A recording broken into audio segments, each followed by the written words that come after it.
Good morning, ladies and gentlemen. Welcome to Business Law. Today we would like to look at LO2, which is company formation. Now, the formation of a public company is a long and it can be a tedious process. First, the company is floated by its promoters and the process of gathering financial backing begins. Okay? The promotion of a company is the very first step in this whole process.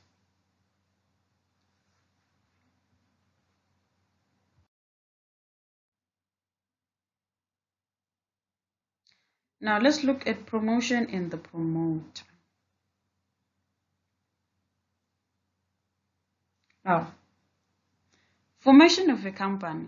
Now, in the formation of a company, involves completion of several legal formalities and procedures. The process of formation of the company can be divided into 4 stages, which are promotion of a company, incorporation, subscription of capital, and commencement of business. However, only a public limited company is required to fulfill all these 4 stages. A private limited company is required to fulfill only the first 2 stages. In other words, it can start business immediately after obtaining the certificate of incorporation.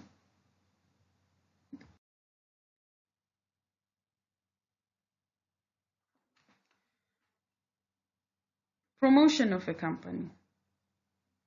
Now, promotion of a company is the first stage in the formation of a company. Now, this involves, or rather, it begins with a person or a group of people having thought of conceived an idea or a possible future business opportunity, and then taking an initiative to give it a practical shape by way of forming a company.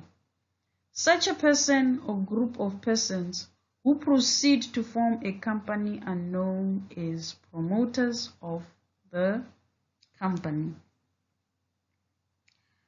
Now, promoters not only conceive a business opportunity, but also analyze its prospects and bring together the men, materials, machinery, managerial abilities, and financial resources that are necessary for the formation and existence of the company.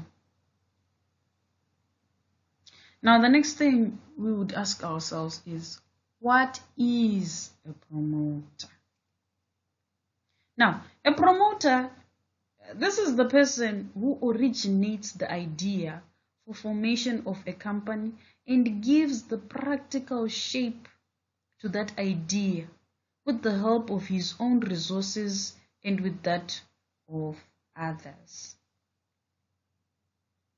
A person cannot be held as promoter merely because he has signed at the foot of the memorandum or that he has provided money for the payment of formation expenses.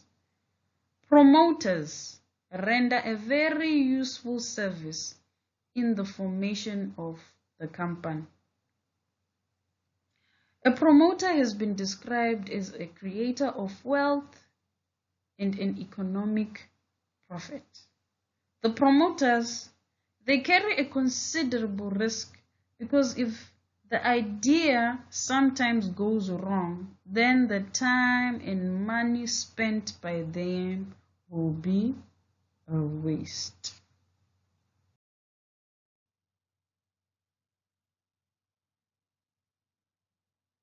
Now, let us look at the functions of a promoter.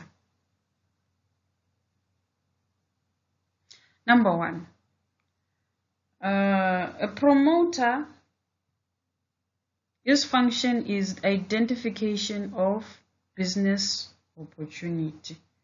Now, the promoter first identifies a potential business opportunity. This opportunity may be regarding the production of a new product or service, or making a product available through different channels than before, or production of an old product with new updated features, or any other such opportunity having an investment potential. Now, the other function of a promoter is feasibility studies. Now, the promoter, after having conceived a business opportunity, he analyzes the opportunity to see whether it is feasible, technically as well as economically. All identified business opportunities cannot be converted into real projects. So therefore, the promoters undertake detailed feasibility studies so as to investigate all aspects of the business that they intend to begin with the help of various tools like a study of the market trend, industry trend, market survey, and all other things. And then with the help of specialists like engineers, chartered accountants, they can get on with the project. So, a venture is only feasible when it passes all the three tests, which are technical feasibility, financial feasibility, and economic feasibility. Now, technical feasibility, what we mean by that is that sometimes an idea may be good and unique, but technically not possible to execute because the required raw or technology may not be easily available. Every business requires funds. Now, financial feasibility. We mean that sometimes it may not be feasible to arrange a large amount of funds needed for the business in the limited available means. Also, financial institutions may hesitate to grant huge amounts of loan for the new business. And the other aspect of that aspect of feasibility is that economic feasibility.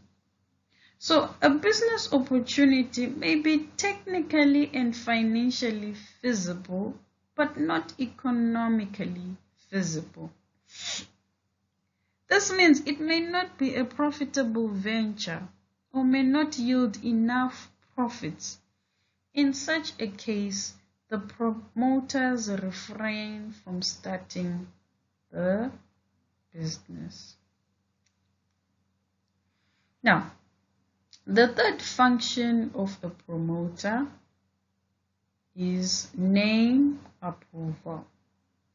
So once the promoters have decided to launch a company, the next step is to select a name for the company and get it registered with the registrar of companies of the state in which the registered office of the company is to be situated. So an application with 3 names in the order of their priority is filed with the registrar to get the name approved.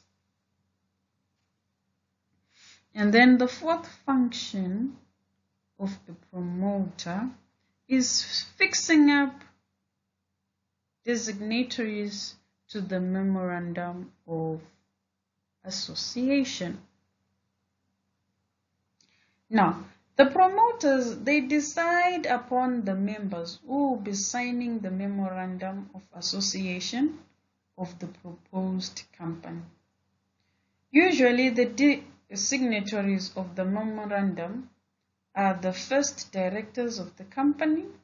However, the written consent of the persons signing the memorandum is required to act as directors and to take up the qualification shares in the company.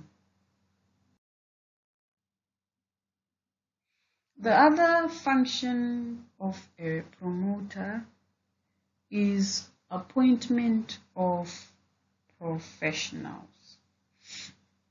Now, promoters are also required to appoint certain professionals. These professionals will help them in the preparation of necessary documents that are required to be filed with the Registrar of Companies, such as mercantile banks, auditors, lawyers, etc. And then the other function of a promoter is preparation of necessary documents. Now, the promoters are required to prepare necessary legal documents that have to be submitted to the Registrar of Companies for getting the company registered. These documents are return of allotment, memorandum of association, articles of association, consent of directors, and statutory declaration.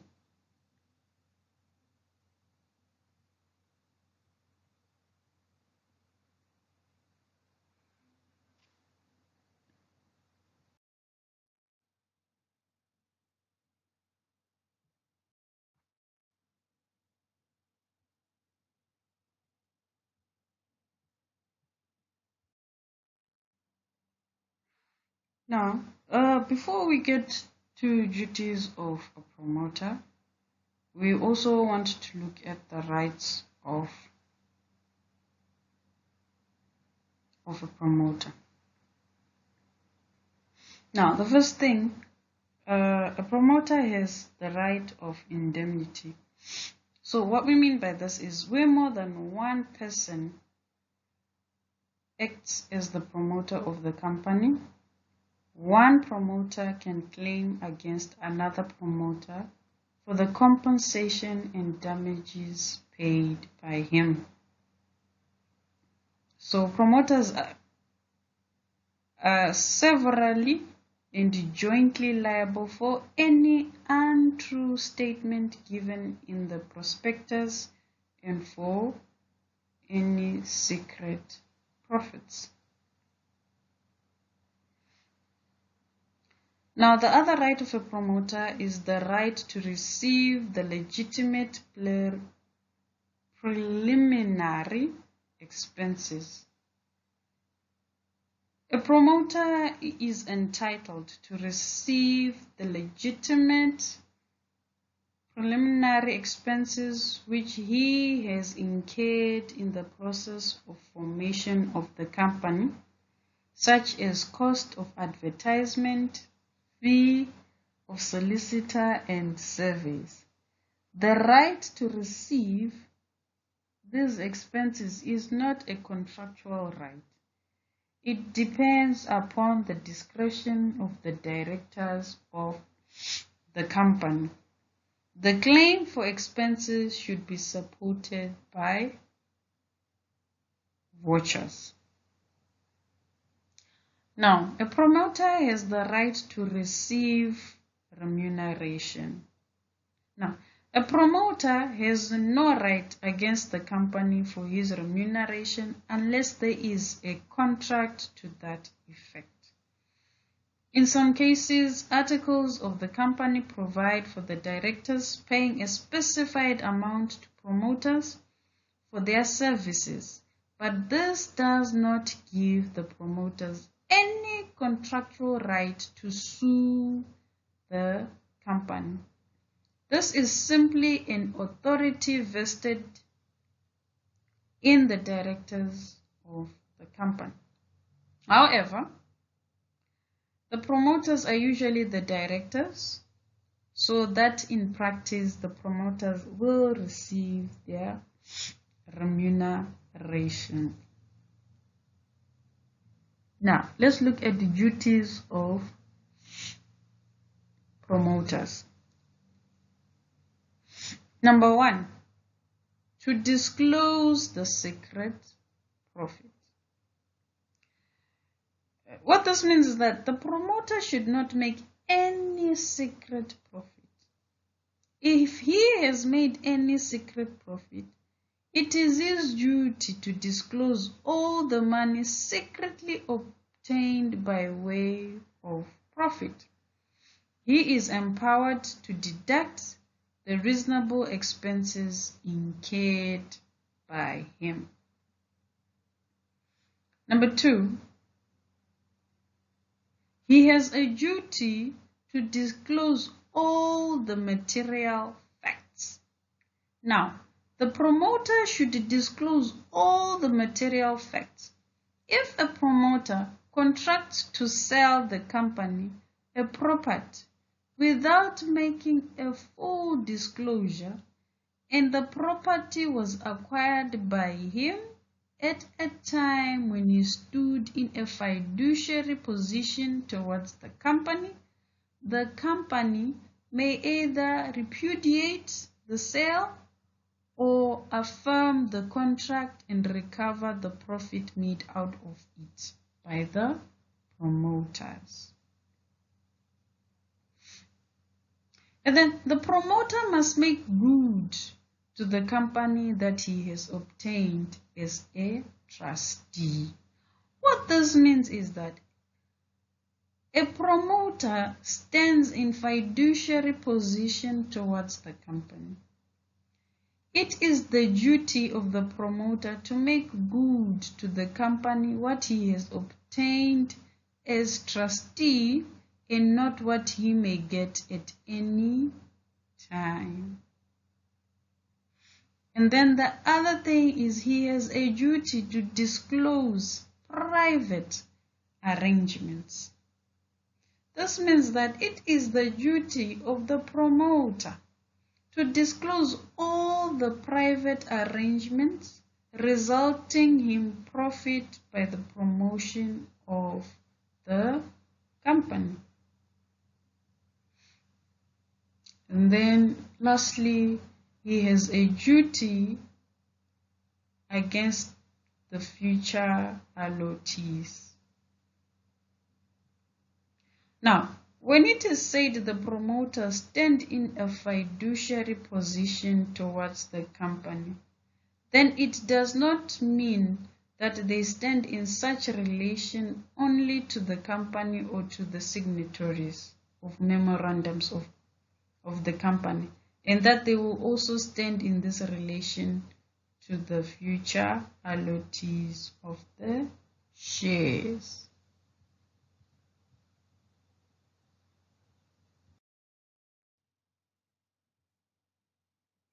Now, we want to look at the legal position of a promoter.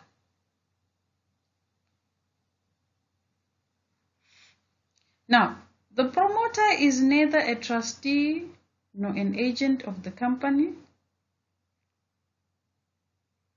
because there is no company yet in existence. So the correct way to describe his legal position is that he stands in a fiduciary position towards the company about to be formed. Now, Lord Keynes has correctly stated the position of promoter in Erlanger versus New Sembrero Company.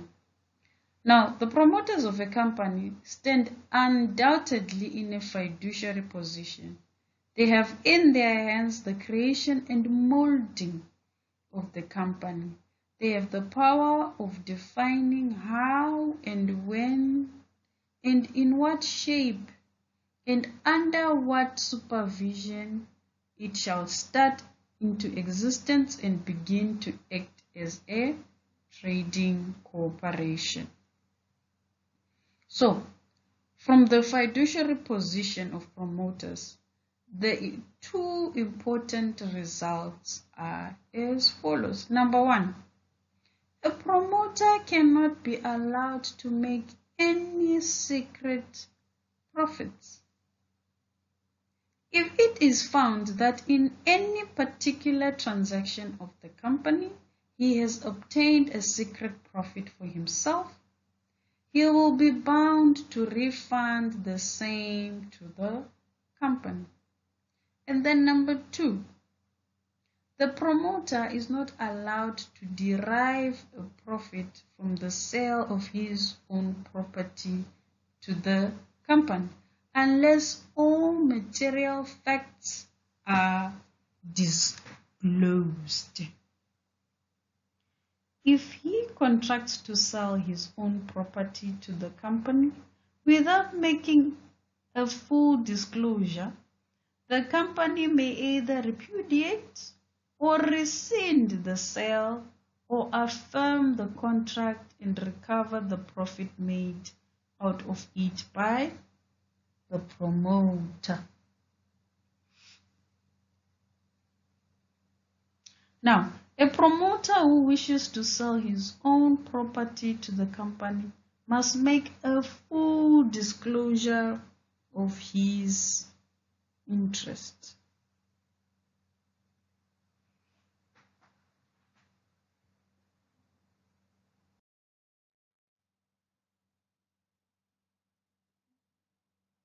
Now let's look at the liabilities of promoters. Now, number one, is the liability to account in profit. Now, as we have already discussed that a promoter stands in a fiduciary position to the company, the promoter is liable to account to the company for all secret profits made by him without full disclosure to the company. The company may adopt any one of the following two courses if the promoter fails to disclose the profit. The company can sue the promoter for an amount of profit and recover the same with interest. Or, number two, the company can rescind the contract and can recover the money paid.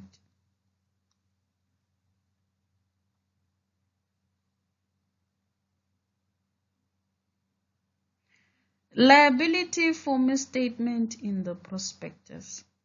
Now, section 62(1) holds the promoter liable to pay compensation to every person who subscribes for any share or debentures on the faith of the prospectus for any loss or damage sustained by reason of any untrue statement included in it. And section 62 also provides certain grounds on which a promoter can avoid his liability. Similarly, section 63 provides for criminal liability for misstatement in the prospectus, and a promoter may also become liable under this section.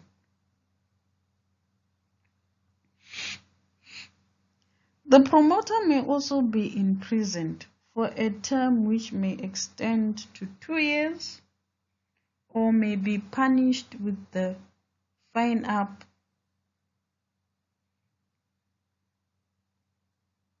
for untrue statement in the prospectus.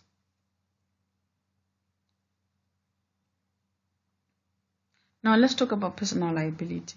Now the promoter is personally liable for all contracts made by him on behalf of the company until the contracts have been discharged or the company takes over the liability of the promoter.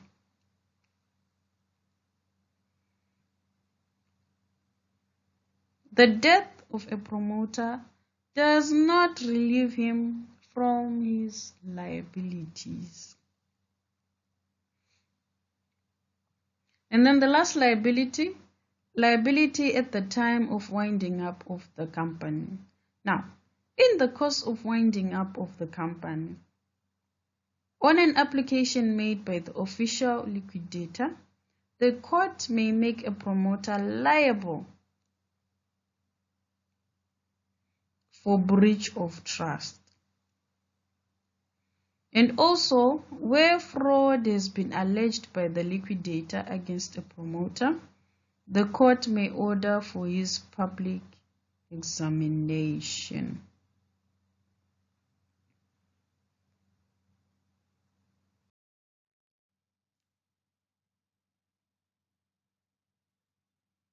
Now, we want to look at urgency and the TURQUAND rule.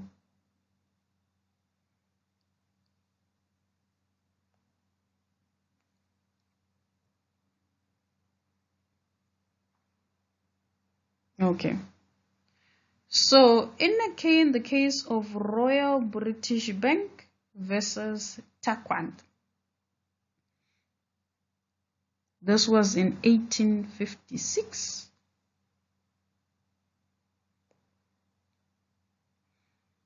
A UK company law case that held that people transacting with companies are entitled to assume that internal company rules are complied with, even if they are not. This indoor management rule, or the rule in TURQUAND's case, is applicable in most of the company law world. It originally mitigated the harshness of the constructive notice doctrine, and in the UK it is now supplemented by the Companies Act 2006. Now, Mr. TURQUAND was the official manager or liquidator of the insolvent Cameron's Colebrook Steam, Coal and Swansea Lower Railway Company. It was incorporated under the Joint Stock Companies Act in 1844. The company had given a bond for £2,000 to the Royal British Bank, which secured the company's drawings on its current account. Now, the bond was under the company's seal, signed by 2 directors and the secretary. When the company was sued, it alleged that under its registered deed of settlement, the Articles of Association, directors only had power to borrow up to an amount authorized by a company resolution. A resolution had been passed, but not specifying how much the directors could borrow.